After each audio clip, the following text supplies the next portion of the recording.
Alright, sorry I couldn't be there today, but I'm going to do my best to teach you what you need to know to pass the test. I'm going to cover 3 episodes today, and the first episode is the origin of the Harlem Renaissance, which is basically due to the Great Migration. And the Great Migration was a massive movement of over 6 million African Americans, and they moved from the South mainly to the North, but they also moved to the Midwest and the West, and this all started around 1916. There are many causes of the Great Migration, and the first cause was that there was horrible economic conditions in the South due to the falling cotton prices that started around 1913. And in 1915, there were severe floods that destroyed many houses and farms across the Mississippi area of the South, so many of them were living in poverty and without a home. Also, there was very harsh segregation laws like the Jim Crow laws, which basically separated the whites and blacks in almost everything. And also this made it to where blacks had to literally pay to vote, and they had to pass literacy tests, and many of them could not read or write. Alright, so due to World War I, there was a lot better job opportunities in the North, and there was a lot more job openings, and also the salary in the North was a lot higher than it was in the South.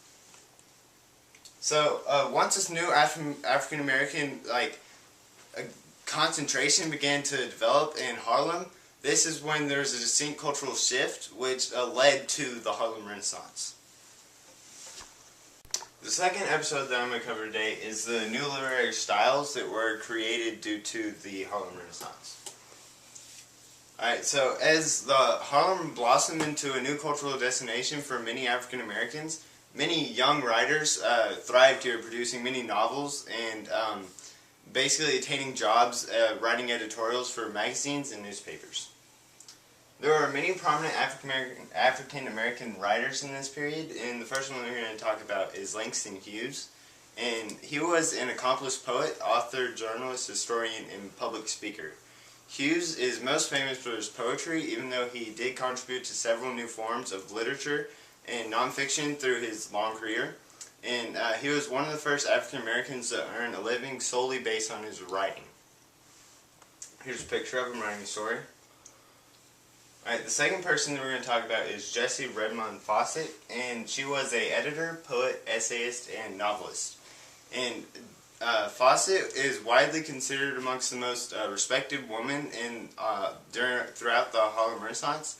And her first story, Emmy, was published by the magazine Crisis in 1912.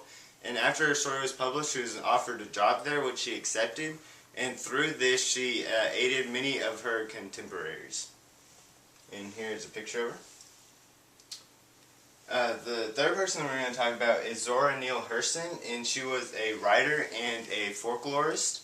And Hurston found her way into New York City after she was seeking out the New Negro Movement, which is another name for the Harlem Renaissance. And once she entered New York City, she started her own writing career. And much of her works were centered around the idea of individuality, race, and the relationship between men and women. And she began publishing these things in a periodical called Spunk and Fire, and shortly after her arrival in Harlem. Here she is. Alright, the fourth person that we're going to talk about is Nella Larsen, and she was a novelist. And she was one of the most mysterious Harlem Renaissance figures because she died poor and relatively unknown. But she was rediscovered in recent years, and almost all of her literary works were inspired due to the Harlem Renaissance. And she began writing her own fiction, which quickly began to appear in local pulp periodical, and at the age of 72 she died. Here she is. The last person that we're going to talk about is James Weldon Johnson, and he was a diplomat, songwriter, attorney, journalist, writer, and educator. And after making his name for himself as a composer, Johnson relocated to New York City in 1901, where he devoted his life to writing full-time. And the autobiography of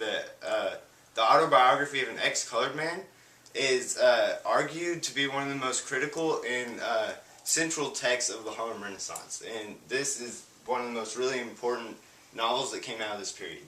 And here he is. Okay. The third episode that I'm going to talk about today is the eruption of jazz. And the creation of several theaters throughout Harlem is what really allowed for many musicians like Billie Holiday and Chick Webb and Louis Armstrong and it allowed for them to expose their growing music style called jazz. So the first person we're going to talk about is Billie Holiday, and she began working first with Lester Young, who eventually gave her the name Lady Day, and she was one of the first black women to work with a white orchestra, and she is a musical legend, but she died at the age of 44. Here's a picture of her. The second person that we're going to talk about is Chick Webb, and he was born named William Henry Webb until he changed his name to Chick Webb. And Webb was an American jazz and swing music drummer, and throughout his life he he grew up being a newspaper boy until he saved enough money to buy drums, and at the age of 17 he moved to New York City, and where he created his own band, and he became known as one of the best band leaders and drummers of the new swing style music that he created. And here he is. The last person that we're going to talk about is Louis Armstrong, and he is one of the most famous musicians of the Harlem Renaissance, and when he moved to New York City, he began playing his music with the Fletcher Henderson Orchestra, and they played at the Roseland Ballroom, and he basically set the stage for the acceptance of jazz music across the nation, and Louis Armstrong was one of the most appreciated jazz artists of the Harlem Renaissance, and people learned to appreciate both jazz and African American music even more because of him. Here he is playing the trumpet. And many theaters really helped the development of jazz, like one of them was the Cotton Club. And the Cotton Club was where only African American entertainers could perform, and so this attracted many high-powered celebrities like Cole Porter, Bing Crosby, and Doris Duke to come see these talented African American entertainers. And some of the most famous jazz people played here. And this also allowed for two taboos to happen, and that was for white people to drink and to mingle with African Americans.